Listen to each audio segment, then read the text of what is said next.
Jae-Hyun Sung, listen to yourself. Listen to yourself. Jae-Hyun Sung.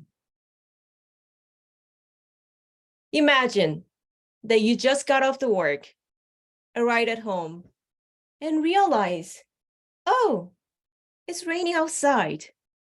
Just one of your typical monsoon days in Arizona. How lovely. Then all of a sudden, this comes to your mind. When was the last time that you were really totally by yourself? When was the last time that I really listened to myself? Madam Contest Chair, honorable judges, and fellow Toastmasters, I'm here to share with you the joy and pain of finding my inner peace.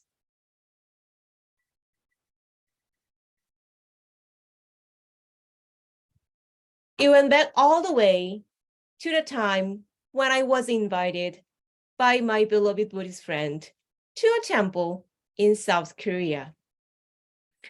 It was an overnight event for the general audience who just want a taste of the Buddhist life. Hey, new lifestyle, new environment, and new people. I was excited like a puppy who's ready for a walk. Yay, we're going for a trip. My quiet Buddhist friend looked at me embarrassed and also slightly irritated. No, Jae-Hyun. This is not the time for you to make new friends. You are not allowed to talk to other guests. What? Are you kidding me? I'm a bona fide Toastmaster just like you, fellow Toastmasters. I love presenting, evaluating, impromptu speaking, maybe competing at a Toastmaster convention. Of course. But most of all, I love meeting people and talking with people. I was excited about this trip because I felt I can finally use my Toastmaster power at this exotic temple. But sadly, there will be no conversation allowed, no talking allowed during the next 24 hours. What should I do with my Toastmaster power during the next 24 hours? During the first half a day, I was busy nodding, smiling, and bowing like 1,000 times during the half a day. But at the end of the day, however, to my surprise, I was invited to a group event. Group event. I thought I'm not supposed to talk, right? But maybe there is my chance to meet new friends. My gentle Buddhist friend came in once again to warn me. No, Jae-Hyun. This is not a talking event.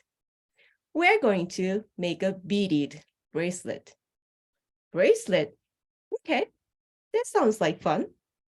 I was invited to this meeting room. When I arrived at the meeting room for the bracelet activity, it was the strangest thing I ever seen in my life. There were 30-something people who gathered together. Each and every seat, in front of those seats, there was a tiny little dish that had gazillions, no, hundreds of tiny little bees and a beading wire to work with. A gentle Buddhist lady gently signaled the start.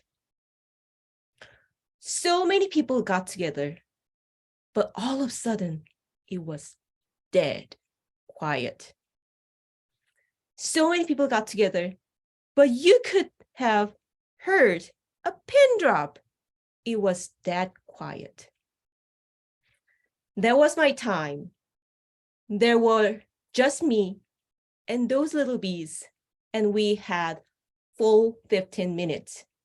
I really had to wrestle with my little bees to complete my bracelet. If I ever attempt to my dear neighbor, I'm not going to able to finish my bracelet. What should I do? I managed, survive, and endure that quiet time. And finally, I came up with my beautiful bracelet. Isn't this beautiful? But this is not the only thing I earned from my bracelet party. After I finished working on my bracelet, I finally looked up and realized that those 30-something people were still there. And I was able to find calm and beautiful smile on every single face. I knew at the time, without conversation, without talking, we were already friends, and we found our inner peace. Fellow Toastmasters, as a hardworking Toastmaster, if you ever feel exhausted from too many speeches, too many evaluations, too much competing, maybe it's time for you to relieve from all of those Toastmaster chore and find that moment of silence to find your inner peace. When was the last time that you really were by yourself? When was the last time that you really listened to yourself? Can't remember when? Now is the time.